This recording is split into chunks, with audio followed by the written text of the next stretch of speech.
Olá, pessoal, boa tarde. Boa tarde, Brasil, né? Diretamente aqui de nossas casas, cada um em um canto da cidade, ou do estado, ou do país, né? Organizando esses encontros, essas formas de mediar esses diversos conteúdos. É um prazer estar aqui de volta, né, nesse segundo encontro. Eu sou o Cláudio Rubi. Sempre que leio minha mini bio, eu fico meio assim, falando, gente, 20 anos, é isso mesmo, 20 anos que eu trabalho com isso. E 20 anos a gente sempre se reinventando e descobrindo novas formas de mediar, de comunicar e de integrar públicos, ações e áreas tão distintas, né? Assim, como, por exemplo, o design, sendo que eu sempre trabalhei com essa parte de educação e artes, e o design é um grande desafio. Bom, eu sou um homem branco, eu estou usando óculos, eu tenho barba, cabelo preto, cabelo está com arquinho aqui para trás, acho que no encontro, no primeiro que teve, estava solto, estava gigante aqui, ocupando a tela toda. Estou vestindo uma camiseta preta, atrás de mim uma parede branca, né? E eu vou chamar as duas pessoas convidadas, assim como no encontro anterior com a Isadora Meirelles, o encontro de hoje também tem duas pessoas queridíssimas, que é o Alexandre Okawa, né, um amigo aí de longa data já, e de estudos e de trabalhos. Ele ativou a câmera dele agora. O Alexandre, ele mora em São Paulo, ele é surdo, e além de arquiteto, consultor e gestor cultural, é apresentador do canal Conecta e apresentador do canal Hand Talk Show. Ele trabalha como analista e community manager da empresa Hand Talk. Foi um dos idealizadores do workshop Empatia do Silêncio. Aí, gente, só lembrar aqui de desativar os microfones, hein? Tem alguém aí com o microfone ativado? Vai tomar ponto negativo, brincadeira. Só desativar o microfone, por favor.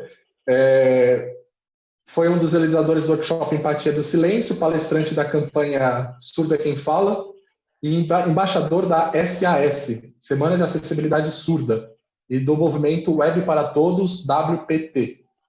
Atua como mediador nos eventos culturais inclusivos e de acessibilidade digital e é vice-presidente da Associação dos Surdos do Estado de São Paulo, Vem Sonhar.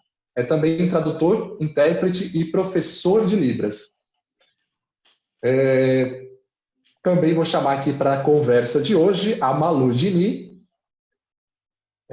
Vamos esperar aqui a câmera da Malu. Ativou a câmera da Malu. Ela é designer de produto com foco em acessibilidade no Banco Itaú e também pedagoga. É organizadora do projeto Deficiência Tech, corpo ativista em projetos voltados para a comunidade surda, como GES, LGBTQIAP+, grupo de estudos em sinais com esse foco, né, LGBTQIAP+, e grupos Mãos de Fada como contadora de histórias. Então tem duas pessoas aqui, gente, maravilhosas, que eu gosto muitíssimo e admiro como profissionais, por já ter tido a experiência também de conhecer e de atuar juntos aí em outras perspectivas e outros trabalhos. Gente, passo aqui a imagem, a conversa para vocês. Alexandre, está com você.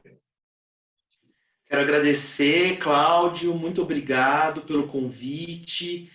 É um prazer estar. Agradeço a todos que estão assistindo, a todos que estão participando dessa mesa sobre acessibilidade digital, Instituto Tomi Otaki. É um prazer estar aqui nesse diálogo com todos vocês. Então,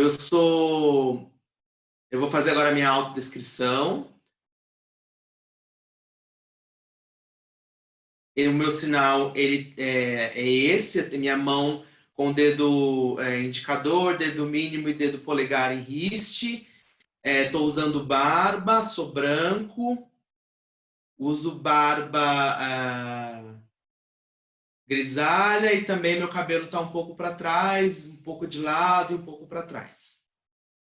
Então, tanto a barba quanto o cabelo um pouco grisalho. Estou usando preto, com uma gola alta, uso óculos preto também, e sou de ascendência oriental, nipo-brasileira, né? Então, estou no fundo preto também e eu sou surdo.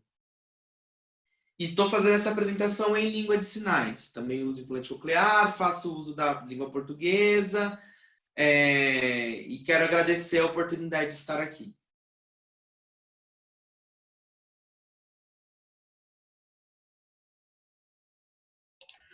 Bom, olá pessoal, o meu sinal na comunidade surda é esse, é a mão como se você estivesse pegando um copo, sabe?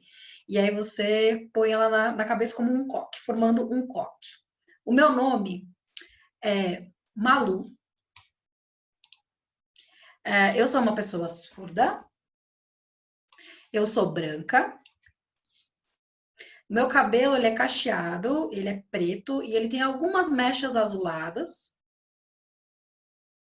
E eu estou utilizando hoje uma blusa preta. Eu uso óculos, que as hastes também são pretas, e o meu fundo também é preto. E eu estou numa luz escura hoje. E aí eu queria agradecer muito, já aproveitar, agradecer o Cláudio, dizer que eu estou muito feliz por esse convite, muito agradecida, Cláudio. Bom, o encontro de hoje tem a temática, né, de políticas digitais participativas.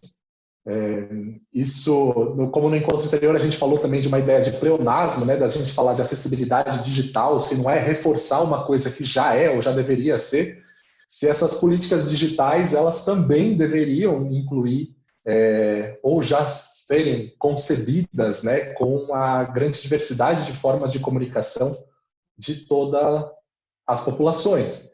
Então, a gente percebe, mais do que nunca, agora nesse momento de distanciamento, que as políticas digitais elas ainda executam formas excludentes, né, de concepção, tanto na parte para o lazer, ou para o trabalho, ou para a informação e comunicação, que são direitos e são necessários a todas as pessoas. Então, a base da discussão hoje aqui tem muito foco da cultura surda, mas ela é expansível, né, para os diversos segmentos das vulnerabilidades, sejam elas pessoas com deficiência ou não. Então, gente, Alê e Malu, manda ver. Bom, hoje eu vim conversar com vocês sobre o quê? Eu acho que é um assunto que vocês já sabem, obviamente, é um assunto muito importante também. Então, a gente vai começar falando sobre a lei. A gente sabe que aqui no nosso país, no Brasil, a gente tem uma lei, sim, a gente tem políticas de acessibilidade, que fala sobre o direito dessa comunidade. O próprio Cláudio, né, já começou falando sobre, que é o direito de comunicar-se, é o direito de ter acesso à informação. E aí, a gente vai falar hoje com foco no digital. Eu não sei se vocês conhecem, mas a gente tem uma lei específica aqui no Brasil que fala sobre inclusão. Ela fala que todas as pessoas têm direito à inclusão, à educação, à cultura. Está tudo envolvido nessa lei. É a lei 1346, 1346. Essa é a lei. E essa lei, ela tem com essa regimentação que eu falei para vocês, sobre a inclusão. Ela tem dentro dela essa obrigatoriedade. Ela mostra a obrigatoriedade que em qualquer espaço que uma pessoa transite, ela precisa sim ter acessibilidade, e isso inclui o espaço digital que a gente se utiliza. Essa lei, ela foi criada em 2015, por volta de 2015, mas, de fato, a ser praticada, ela só veio um ano depois, em 2016. Mas aí a gente pensa, e de 2015 para 2016, esses 12 meses, esse tempo que ficou, como que tá isso? O que mudou? Né? Bom, tô fazendo isso, mas é como uma pergunta. O que mudou de 2015 a 2016? É só para ter uma reflexão. Precisa mudar? O que tem que mudar? As pessoas, elas têm os direitos delas garantidos? Um surdo, quando vai num espaço, ele tem um intérprete? O cadeirante, quando ele precisa acessar um espaço, ele tem ali a rampa que acessibiliza ele a estar naquele lugar? Todo mundo tem direito ao mesmo tipo de informação? Chega informações para todo mundo? Então, acho que é isso que a gente tem que pensar e pensar como que está isso atualmente também. Vocês, por exemplo, que estão aqui com a gente, vocês veem isso sendo praticado em todos os lugares?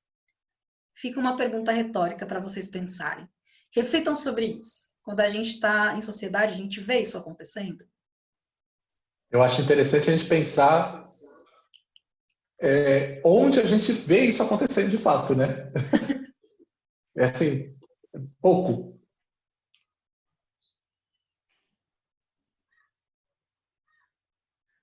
Desculpa, eu acabei me perdendo por causa do intérprete, né? Peraí. Bom, é o Vinícius.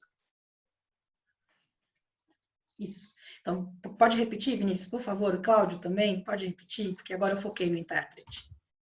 Pronto, voltei. Ó, isso aqui é um exercício prático, viu, gente?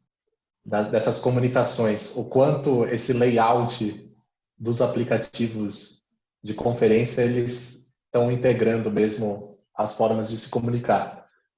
Vamos pensar em legenda, vamos pensar em vídeo, etc. Então, da pergunta que a Malu fez, onde de fato essa lei, a gente vê a aplicabilidade dela, assim, vê como as instituições estão executando nos seus sites ou nos seus espaços físicos e aplicativos.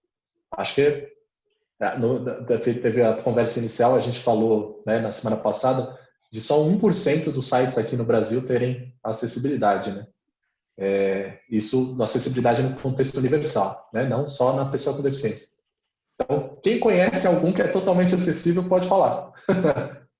Parei. É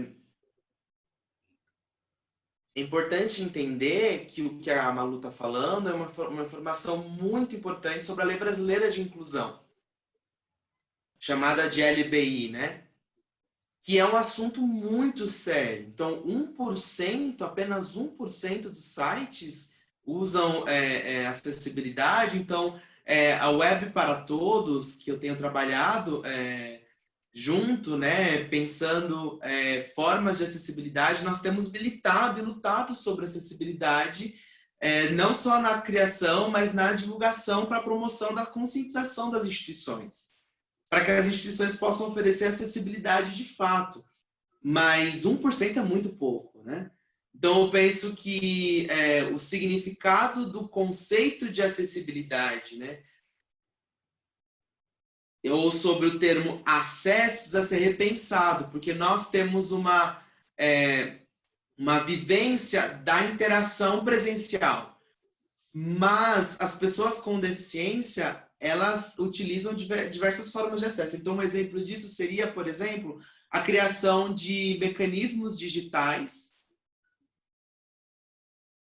que a Web para Todos, inclusive, tem pensado para fortalecer os ambientes virtuais, para que promovam efetivamente o acesso à participação de todos nesse ambiente tecnológico, a criação e uso de inteligência artificial e outros recursos, né? Então, é importante lembrar também que a comunidade surda, ela tem pensado, é preciso pensar nas questões ligadas à comunidade surda, que é muito plural. Então, existem surdos que usam a legenda, os surdos que se comunicam por língua de sinais, surdos que usam outros recursos. Então, são linguagens diferentes, surdos que usam as duas línguas. Então, nós não podemos esquecer do uso da visualidade, do tamanho da letra, da fonte, pensando nas pessoas que são surdos cegas também, ou que possuem baixa visão. Então, a comunidade surda é muito plural.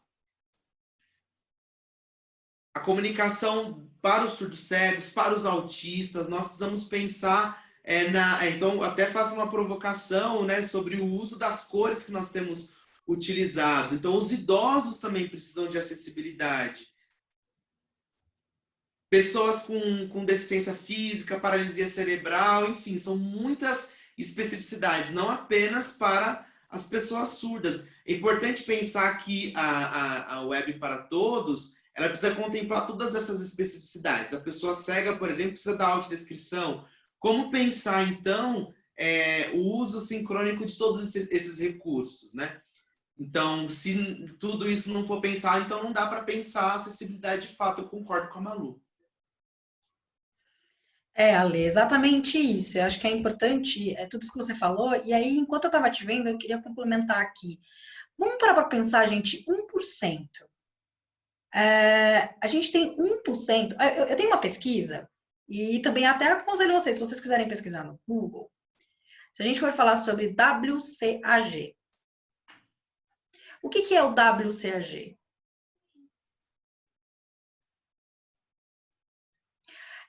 São diretrizes da WCAG, são diretrizes com foco em acessibilidade para a web.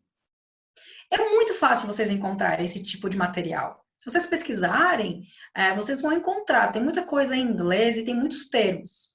E aí é que está a dificuldade. Porque existe uma diretriz para acessibilidade que não é acessível. Então, a gente precisa pensar nisso também, né? Quando a gente fala de web, dos sites, a gente sabe da dimensão que eles têm. Eles são mundiais, qualquer pessoa pode acessar em qualquer lugar, pode fazer uso dela em qualquer lugar. E essas diretrizes realmente são importantes, né? Se a gente parar para pensar. E aí, dentro dessas diretrizes, foi escolhida essa que eu citei para vocês, que é a WCAG, que é a mais completa, mas dentro dessa própria diretriz, existe uma complexibilidade. Ale, inclusive, o que você falou, que a gente tem uma especificidade enorme de pessoas com deficiência. Então, a gente não pode padronizar de que uma diretriz, por exemplo, ou uma pessoa com deficiência, ela contempla todas as outras, por conta das especificidades que o Ale acabou de falar.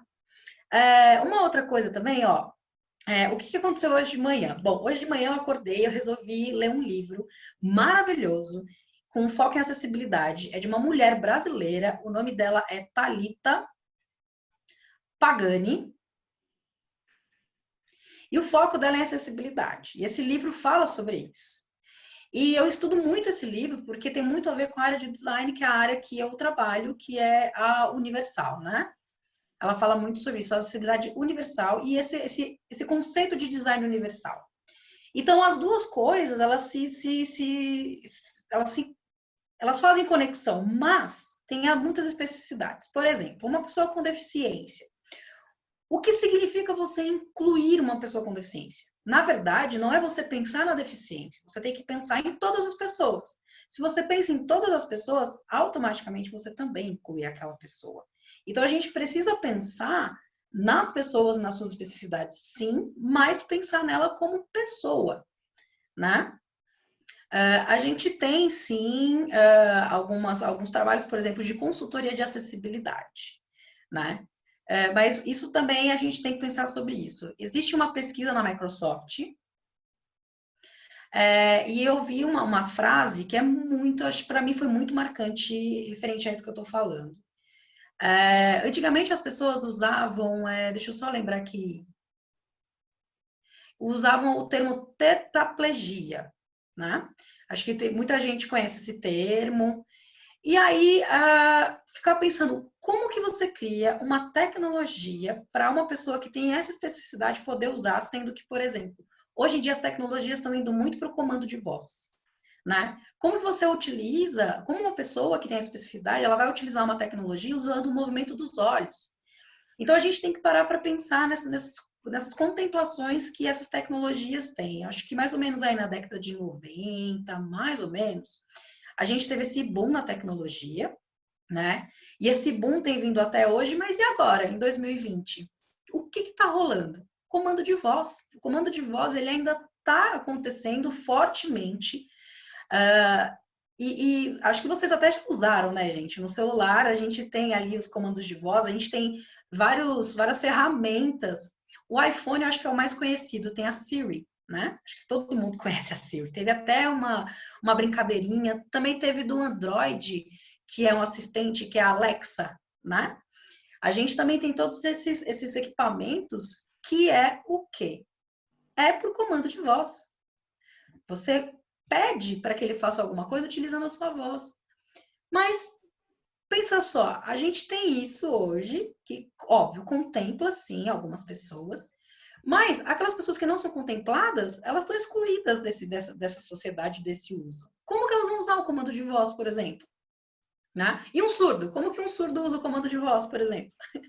Então, a gente tem que parar para pensar nisso, né? Quando eu e o Ale, a gente estava criando, conversando sobre o que a gente ia conversar com vocês aqui, e também, eu mesmo, dentro da minha profissão, eu preciso pensar na usabilidade, né? Na usabilidade da pessoa que vai utilizar o que eu estou criando no design. Queria falar. Eu queria só complementar a fala da Malu. Eu acho que é importante lembrar também que os surdos, eles são a deficiência, né, dos surdos é uma deficiência invisível, né? Então, é uma deficiência invisível. Então, precisa lembrar que os projetos, os conteúdos, todo o detalhamento do pensamento sobre acessibilidade precisa considerar essas questões, essas necessidades. Então, é preciso lembrar que qualquer projeto cultural, qualquer projeto digital, qualquer projeto institucional que convide ou pense essa acessibilidade precisa pensar na parceria com essa multiplicidade de perfis na comunidade surda. Então, que começa, inclusive, no uso da terminologia. Então, acho que é preciso tomar cuidado em falar dos achismos, né? Então, precisa garantir o protagonismo das pessoas para que elas expliquem de maneira clara como elas se sentem, como isso deve ser feito. Então, acho que isso é uma coisa que precisa ser pensada, que eu queria complementar na fala da Malu. Ale, é muito legal você trazer isso, porque pensar no processo, principalmente falar de design, né? No design digital, existe também o processo de pesquisa, que é um processo, eu acho que tem que, inclusive, que anteceder qualquer tipo de produção. Que é o que a gente fala sobre a pesquisa do usuário. Pesquisar quem é esse usuário e entender, passar para entender isso e fazer um protótipo. O que é esse protótipo? É ouvir a opinião dessas pessoas, é entender o que essas pessoas têm para falar, e a partir do que elas trazem, a gente vai tendo essas percepções de entender o que é uma limitação no meu produto e o que não é, o que é uma falta de acessibilidade. E as pessoas com deficiência, com certeza elas têm que estar incluídas, porque elas são consumidores, elas são usuárias também. Precisa pensar na pluralidade, com os diferentes perfis, né? Exatamente. Uma outra questão também que eu acho que é muito importante, eu acho que agora a gente está trabalhando, bom, eu estou trabalhando com foco em UX, né? E é um desafio muito grande na minha área, que é exatamente o quê? Eu sinto que falta muita ferramenta, muito produto que tenha foco na pessoa com deficiência. Isso é uma carência muito grande na minha área, por exemplo. Estou falando isso porque né, eu comecei a linkar com o processo. É justamente porque dentro do processo, a gente tem que ter essa tentativa de ouvir antes. Então, por exemplo, vou explicar um pouco do processo. A gente tem primeiro essa conversa, né, com esse protótipo, faz esse estudo e passa para o dev, para o programador. Mas antes da gente passar para o programador desenvolver, é muito importante essa pesquisa, pessoal. A gente tem que pensar que quem utiliza esses produtos são humanos, são usuários, são pessoas. E elas têm as suas especificações, né? A gente pensa que design é só fazer tela. Vamos fazer um monte de tela, vamos colocar cores bonitas, cores que chamam a atenção. E não, o design, ele também tem toda uma questão de pesquisa com o humano. Entender o que nós, como sociedade, a gente está precisando. Tem toda uma pedagogia, toda uma ideia de entender o que a sociedade precisa e, a partir disso, a gente entrega para a sociedade uma solução. Só que para a gente entregar essa solução para a sociedade, a gente tem que ouvir a sociedade. E a sociedade é composta por pessoas com deficiência. E aí é isso que a gente tem que entender. Então, o design, ele vai muito além só de você fazer telas. E o designer, o profissional designer, ele precisa entender a responsabilidade que ele tem na pesquisa. Se ele quer entregar um produto que seja realmente uma solução social, ele tem que estar vinculado com os usuários. Se ele não faz isso, gente, ele está fadado a não entregar um produto que realmente tem eficácia. A gente tem que pensar, sim, né, nessa questão, mas pensar na sociedade também, incluí-la. Nós vamos apresentar daqui a pouco alguns exemplos, alguns modelos daquilo que a Malu está explicando, né? Nós vamos falar daqui a pouco. Mas eu queria fazer mais uma complementação na fala da Malu sobre esse projeto, né? Sobre esse protótipo, sobre essa proposta que vem antes da aplicação desse recurso. Seja nas artes, na esfera cultural, nas esferas institucionais, enfim, todas essas discussões, no turismo. É importante fazer esse protótipo primeiro. porque a gente não pode esquecer que as verbas que vêm para a construção desses recursos são verbas destinadas para pessoas. Então, os produtos são destinados para as pessoas, né? Então, o designer de conteúdo, o planejamento desse material precisa ter como foco o perfil dos usuários. Então, se é branco, se é negro, se é uma pessoa com deficiência, se é autista, nós precisamos pensar que também num outro perfil de pessoa com deficiência, que são os disléxicos. A gente não pode esquecer dos disléxicos também.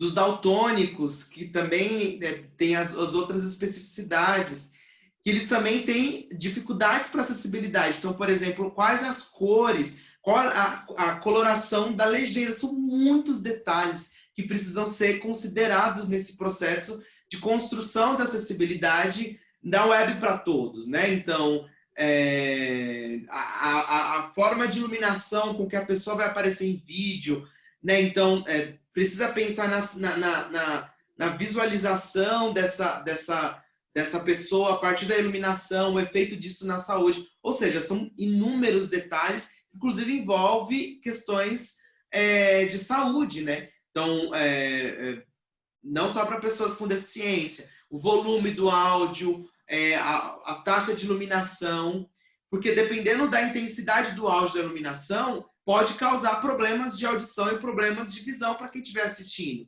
Então, essas adaptações nesse contexto são muitas. Então, a gente precisa ter esses cuidados. Então, antes de entregar um projeto, tem que pensar nesses detalhes, em todos esses detalhes.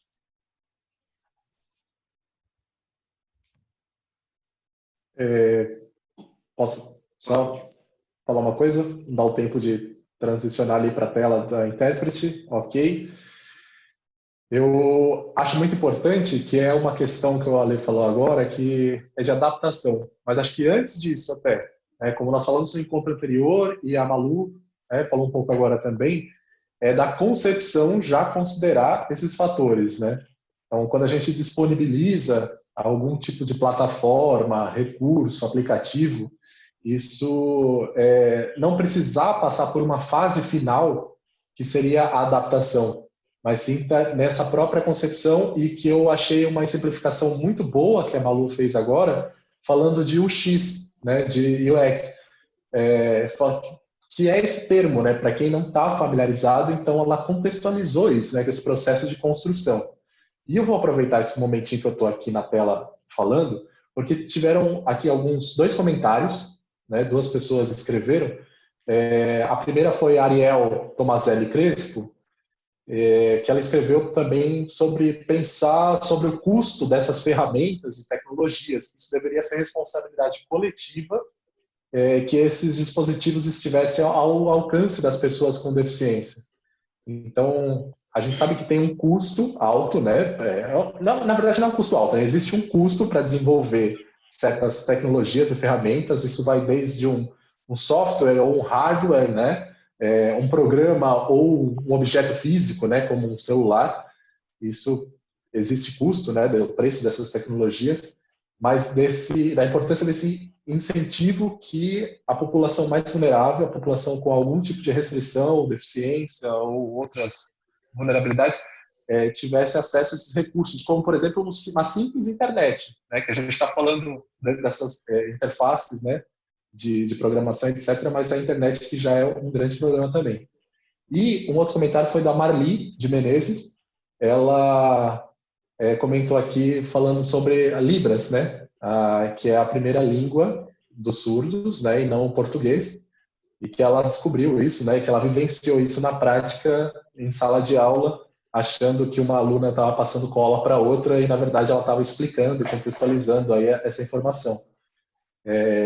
Então é só para pontuar esses dois comentários e fazer essas complementações das falas de vocês.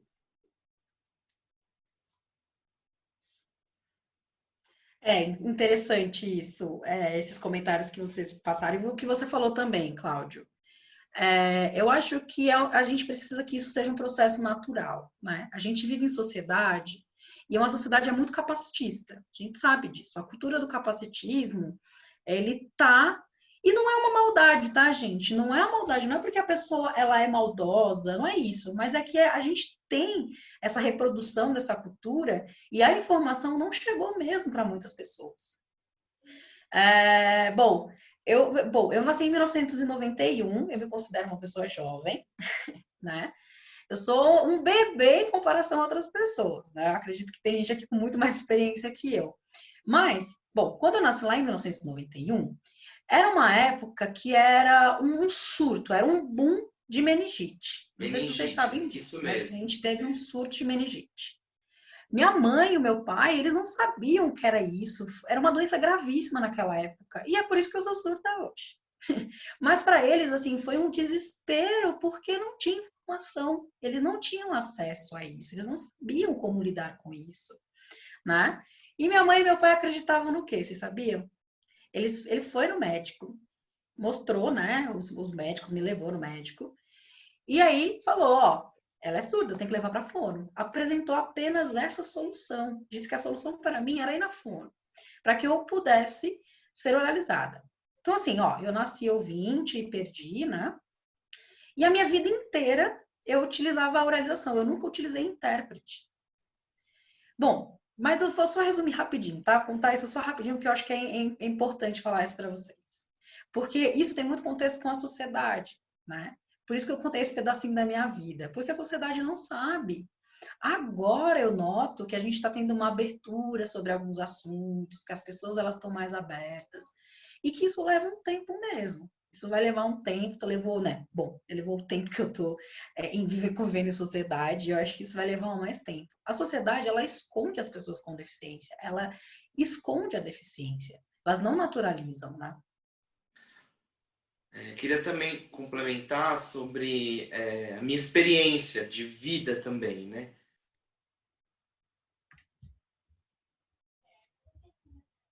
Então, hoje eu estou muito feliz e emocionado, porque a gente está discutindo isso de forma muito fácil. Então, o tema da acessibilidade tem visibilidade hoje. Então, eu posso, antigamente, quando eu era criança, não tinha o uso da língua de sinais como tem hoje. Então, quando eu era criança, eu era obrigado a fazer fone, a falar o português, com 5, 6 anos de idade. Então, hoje eu vejo que as crianças surdas, com 1 ano, já podem usar a língua de sinais, podem usar Libras. Não sabem falar, mas sabem Libras. Então, eu percebo que hoje há uma facilidade muito maior, né? Então, o campo artístico, por exemplo, então, o uso da expressividade corporal, no contexto jurídico. Então, as informações hoje são muito mais amplas do que eram no passado, né? Então, hoje, eu percebo que a maioria dos surdos, essas informações começaram a ganhar espaço porque os surdos começaram a lutar por isso e passaram a ter um certo protagonismo, né? Um protagonismo para mostrar a sua identidade surda. Antes se dizia que não podia ter orgulho de ser surdo, tinha que falar que era deficiente. E hoje, por conta do fortalecimento da cultura surda, da arte, sobre o significado da expressividade e da cultura surda, parece que foi quebrando alguns paradigmas sobre a questão da surdez, né? Então, as pessoas com deficiência, elas podem fazer o que elas quiserem fazer, né? Então, acho que essas informações, hoje, elas estão mais facilitadas do que elas eram no passado. Exatamente, Arley, exatamente. Também, a gente vai falando, eu vou pensando aqui nas coisas, né? As pessoas, elas não têm contato com o surdo, né? E geralmente, quando uma pessoa está aprendendo a Libras, ela vai ter contato com o surdo nas redes sociais.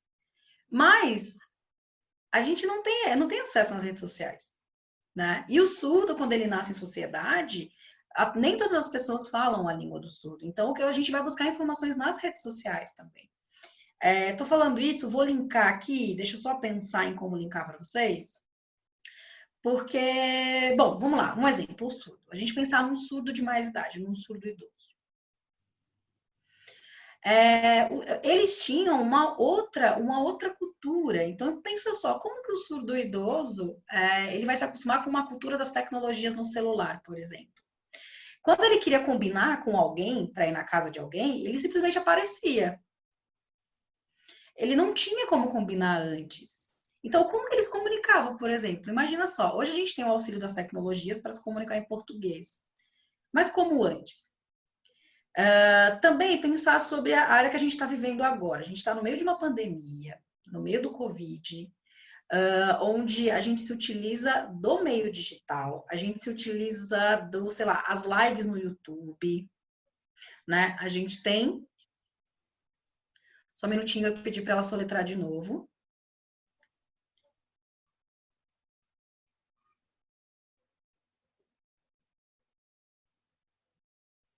Nielsen. Obrigada. Obrigada, Vinícius, me ajudou aqui, travando. Nielsen, isso. Obrigada, Vinícius. Então, a gente tem o Nielsen, que é uma pessoa que está com foco no estudo em tecnologia digital, no design digital. E aí, parece que tem algumas provocações. Então, uma vez ele falou assim, bom, você faz produtos, você acessibiliza a vida das pessoas, mas e as pessoas com mais idade? Ele traz essa provocação. E aí foi a partir disso que eu comecei a pensar.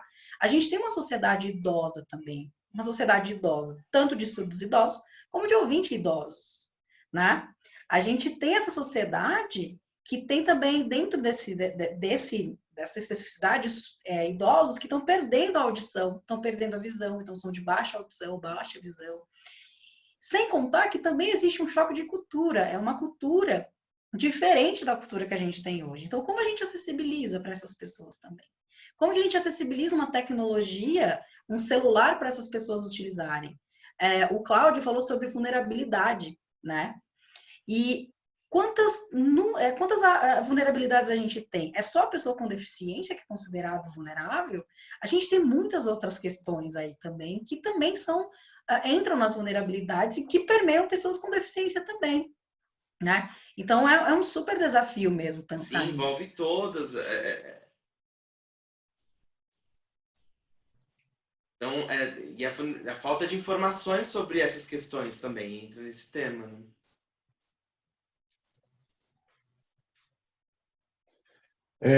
Gente, desculpa, ó, precisava avisar.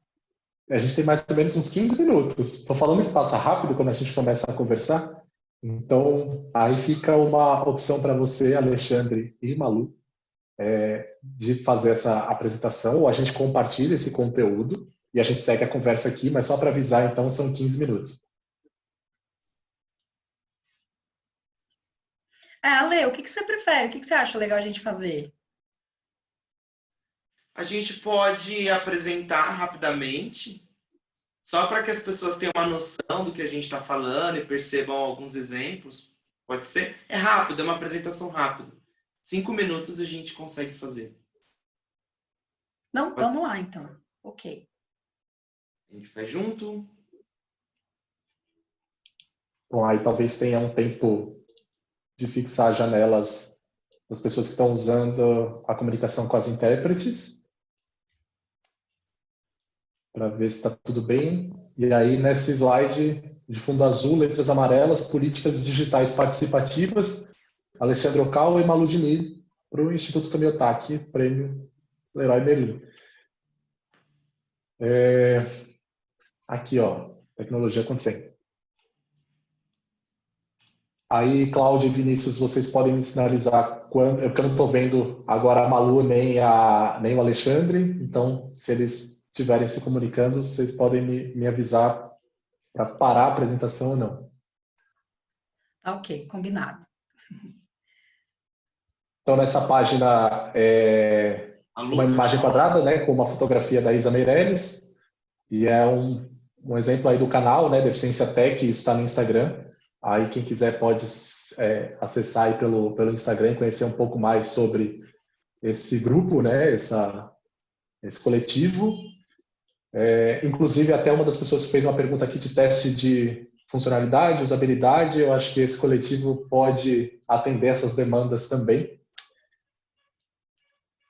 E aí é um post da Isa Meirelles falando da tecnologia capaz de expandir os limites humanos, potencializa que mais vozes possam se expressar.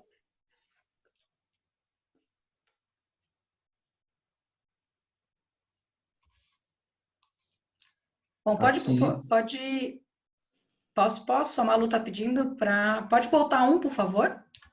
Volta um rapidinho. Isso, é esse daí.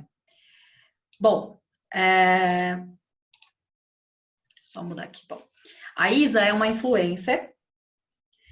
E hoje a gente sabe que a cultura dos influencers, a gente tem tido bastante, né? Principalmente no Instagram, a gente tem tido essa cultura. Mas esses aplicativos existem. E também dentro deles tem falta de acessibilidade, que é uma falta também é uma barreira atitudinal, eu queria dizer assim. Os influencers, eles precisam mudar, né, as perspectivas deles, precisam falar sobre acessibilidade, e por isso que a gente tem os influencers que são pessoas com deficiência. A gente tem uma hashtag aí, ó, vocês deram uma olhada? A hashtag é Para Cego Ver. Vocês conhecem? Acho que sim, acho que ela é muito famosa, né? É um movimento de atitude, para mudar a atitude também das pessoas, né? Então, é um movimento de atitude, e foi assim, foi uma hashtag que foi de motivação pessoal, não foi o Instagram que criou. E foi um influencer, então, que traz essa necessidade, cria, né, esses meios, e influencia que as pessoas possam utilizar. A gente tem, por exemplo, muitos influencers que falam sobre o quê? Sobre a legenda, né? A importância da legenda nos vídeos. Alguns falam sobre audiodescrição, mas principalmente falando da cultura surda, que é a cultura que eu participo, a gente tem muita solicitação de legenda, né? Muitas pessoas falam para mim, por exemplo, que às vezes a legenda ela utiliza também para o conteúdo, para que eles acessem esses conteúdos, né? Então ajuda, por exemplo, mães com crianças, com deficiência, ou até mesmo crianças que estão em alfabetização, né? Então, quando a gente pensa na acessibilidade, a gente tem que pensar em todo mundo também, viu, gente? Os recursos de acessibilidade, eles ajudam outras pessoas. Pode mudar o slide, Cláudio. Pode ir para o próximo. Esse é um exemplo bem importante. Maluca. Rapidinho, Ale. Rapidinho. Só vou falar da live rapidinho para você. Só para contextualizar, porque tem a ver com deficiência técnica. Essa live, a gente sempre começa com uma autodescrição, igual a gente fez aqui. Então, ó, a gente dentro dessa live tem todos os recursos. A gente tem audiodescrição, a gente tem ali também essa legenda, que não é uma legenda automática, tá, gente? É feito por uma pessoa, ela tá ali ouvindo e fazendo a legenda, que é o pessoal da STN. E também a gente tem um intérprete de Libras. E tudo isso não é o Facebook que está trazendo esses acessos. Não é o YouTube, são atitudes, né? São movimentos particulares. Também percebam a cor da apresentação da live. Tá escuro, né? Porque as pessoas com baixa visão, surdos cegos, eles não conseguem acompanhar quando a luz está muito forte. Então, são alguns detalhes importantes que vão considerar acessibilidade. Então, vejam a legenda. O fundo da legenda é escuro também. Porque assim as pessoas com baixa visão conseguem acompanhar. Então, esse é um detalhe importante. Pode passar para o próximo, por favor. Esse é um exemplo de uma instituição onde eles trabalham também com lives e com gravações, né? A gente vê aí a intérprete, que ela tá com fundo preto, e isso também não atrapalha a sinalização, a gente consegue ver claramente a sinalização, a gente vê a legenda aparecendo aí. É um canal do YouTube, se vocês quiserem dar uma olhada, é um canal do YouTube que tem bastante recursos, e essa é uma legenda para colocar no YouTube também. A maioria das legendas ainda são muito pequenas, elas precisam aumentar de tamanho, né? Então, esse é um exemplo do tamanho da legenda. Próximo, por favor. Esse exemplo é ótimo. O intérprete está num excelente tamanho e a pessoa que está falando em português, ela está numa janela. o fundo do intérprete poderia ser preto e a legenda também não dá para ver muito bem. Vejam que ela não está tão acessível assim, não está uma legenda clara, confortável, né? Então, seria necessário ter um fundo preto para a apresentação das letras da legenda. Entendem isso? Então, é possível que a pessoa que esteja falando em português possa estar num tamanho menor, porque os ouvintes já estão ouvindo português, né? E nós, surdos, precisamos ver, a gente precisa da visibilidade da expressão do corpo, das expressões faciais. Então, isso precisa estar mais visível do que a pessoa ouvinte, por exemplo. Próximo, por favor. Esse aqui é um outro exemplo, que é o HandTalk, que é uma empresa onde eu trabalho. E na HandTalk a gente tem uma preocupação bem grande com a acessibilidade sobre o uso da legenda e uso do aplicativo para tradução de textos, né? Então, o uso do símbolo da acessibilidade para mostrar que o texto que está ali no site ele é acessível em Libras e que ele pode ser traduzido. E aí o texto ele muda periodicamente, né? Então vai se mudando também a tradução. É um recurso simples de acessibilidade, é um recurso fácil que é possível disponibilizar também. Próximo, por favor. Esse exemplo é legal porque é o exemplo da nossa palestra de hoje, né? Da divulgação. Então vejam ali as diferentes cores. Um que é verde, tem uma coloração, mas não é tão acessível. Especialmente para as pessoas cegas e surdo-cegas. Então, é um pouco ruim a visualização dessas cores. Então, o uso da coloração dessas palavras também dificulta a legibilidade. E aí foi pensado num outro cartaz, preto e branco, para facilitar, então, o acesso das pessoas surdo-cegas e com baixa visão para a legibilidade, com fundo preto, letras brancas, né?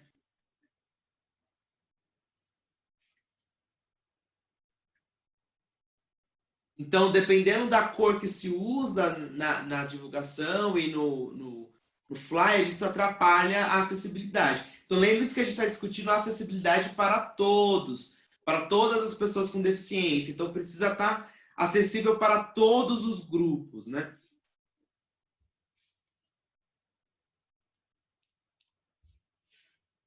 Então, um desses grupos são as pessoas com baixa visão e as pessoas surdo-cegas que precisam dar um feedback, né? Eles podem dar um feedback desse tipo de cartaz para ver se eles estão adequados ou não. Então, isso é uma coisa que também precisa ser considerado, precisa ficar claro quando se pensa em acessibilidade.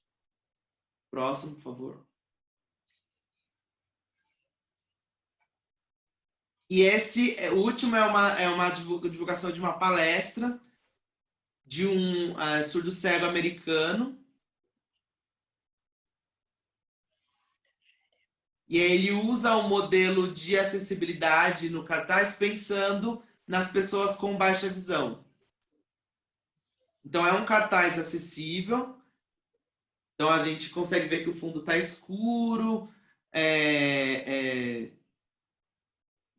possível ver claramente as letras, a foto. Então as pessoas com baixa visão teriam mais facilidade de ver esse cartaz. O próximo, por favor. Esse é da empresa Web para Todos, que tem feito avaliações de sites e da acessibilidade em diferentes sites, pensando na acessibilidade para todas as pessoas também na web. Então vejam, por exemplo, as cores, o fundo, o desenho, o enquadramento das letras, o tamanho das letras, isso dificulta um pouco a acessibilidade. Então, o uso dessas letras com diferentes destaques. Então, esse é um outro exemplo. Próximo, por favor.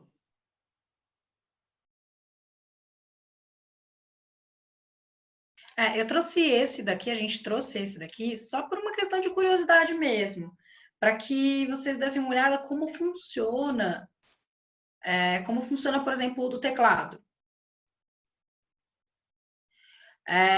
Esse site, ele tem como testar as funcionalidades do teclado. Então, vocês podem testar, por exemplo, o Tab. Como que funciona? O Tab, ele vai levando para cada aba, né? E isso se aplica com aquela diretriz que eu falei para vocês da WCAG. A WCAG aconselha que seja utilizado dessa forma. Eu fiz um teste rápido do leitor de tela. Sabe o leitor de tela? Que os cegos usam. Quando a gente utiliza e a gente clica no botão, ele funciona perfeitamente. Ele faz a leitura do botão. Então é muito legal, assim, eu trouxe esse site para que vocês façam um teste, que vocês possam fazer um teste. O contraste aí funciona bem também. E para que vocês vejam que, por exemplo, a acessibilidade, tirar essa ideia de que a acessibilidade vai deixar as coisas feias. Não, se a gente tiver um projeto pensado desde o começo, com o protagonismo dos usuários, no caso dos usuários com deficiência, a gente vai ter soluções. E o design vai ser um design bonito, vai ser um design legal, né? Muitas pessoas têm essa cultura de achar que colocar acessibilidade no site é deixar ele feio, mas isso não existe, tá aí a prova. Complementando rapidinho o que a Malu está falando, então vejam um exemplo com fundo branco. Percebam as letras. Ali a marcação da localização, a frase para onde você vai. Está muito pequeno, precisaria aumentar, por exemplo.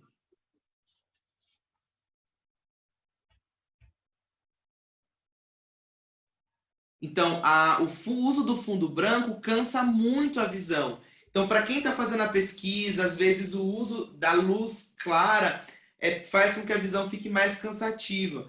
Então, o uso de tonalidades mais escuras facilita e dá mais conforto na hora de fazer pesquisa, por exemplo. Então, nos games é possível ver que a maior parte deles, o fundo é escuro, porque os jogadores ficam muito tempo jogando videogame. Então, precisa pensar que a acessibilidade é para todos, o conforto não só para as pessoas com deficiência, mas para todo mundo que usa a web também. Acho interessante, esses são alguns exemplos, né, que Alexandre e Malu organizaram, né, para trazer, e considerando também todas as variantes, né, das características das pessoas com baixa visão ou cegas, né, então algumas do fundo branco, outras do fundo preto.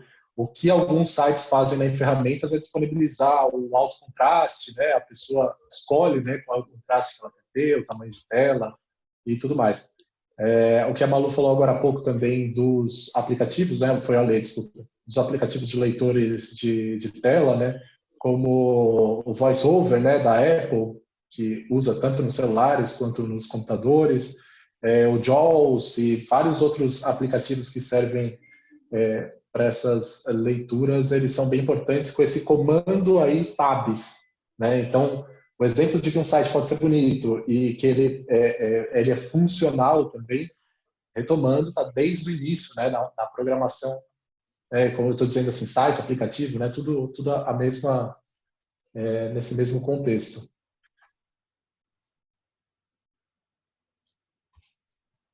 Queria pedir uma coisa importante para todo mundo que está assistindo, né? Não precisam ter medo de ter contato com as pessoas, de pensar e de exigir essas acessibilidades, ou mesmo com as pessoas com deficiência. Nós precisamos nos unir para pensar soluções simples e urgentes e fáceis. Então, não são coisas complexas e complicadas. O que nós precisamos mesmo é divulgar as informações e ter empatia para pensar essas tecnologias acessíveis para todos. Tem uma pessoa aqui, a Marli, também perguntou, já tinha perguntado uma outra vez, reforçou a pergunta aqui, se vocês têm como fazer os testes de usabilidade. Eu acho que é interessante falar, Malu, de alguns sites que fazem esses testes, né, dos aplicativos e sites para ver essas questões de contraste e que não são pagos, né? Porque a gente sabe que tem alguns softwares, né? Eu ia falar de uma marca aqui, X, que é muito popular, que pode fazer essas adequações de acessibilidade, esse teste, mas tem muitos sites que são gratuitos também para você testar o seu site, o site da sua instituição, como a gente fez no Instituto Meu Pai, que a gente viu que não é acessível. Então, se vocês quiserem falar sobre esses identificadores também, a gente tem alguns minutinhos, assim, poucos minutos, mas temos.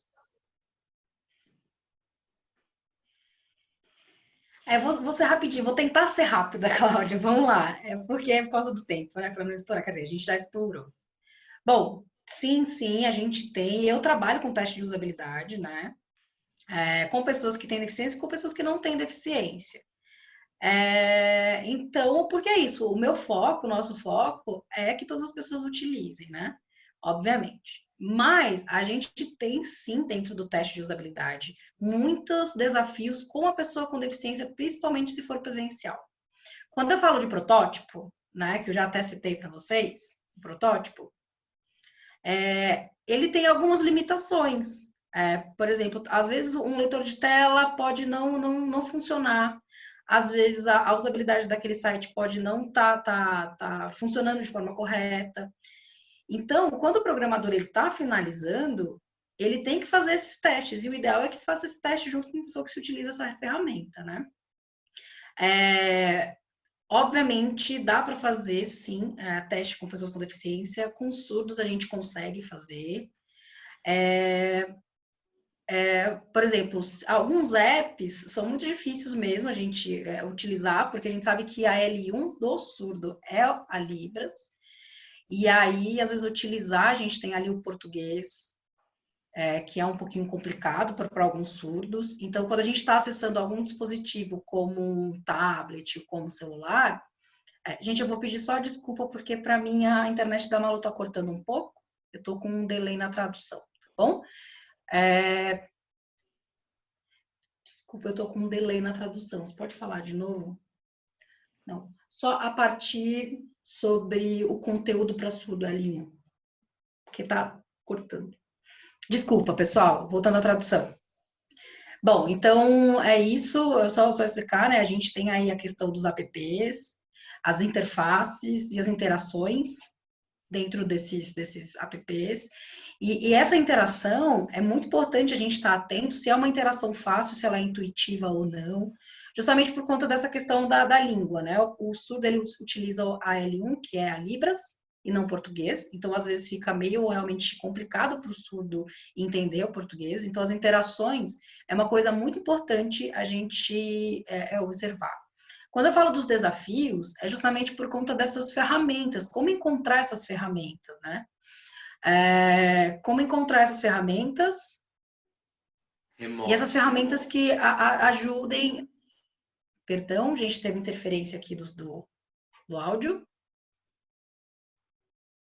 Inclusive, essa questão do remoto. Essas ferramentas que possam utilizar, ajudar nessa questão do remoto agora, do home office, por exemplo. Como que viabiliza para que as pessoas com deficiência, as pessoas que utilizem, consigam, né? Como essas ferramentas ajudam. Como que testa isso também na questão que a gente está agora no remoto, como a gente faz esses testes. Obviamente tem solução sim, a gente consegue fazer virtualmente, mas a gente precisa pensar sobre isso, né? É um desafio grande agora nesse momento de pandemia.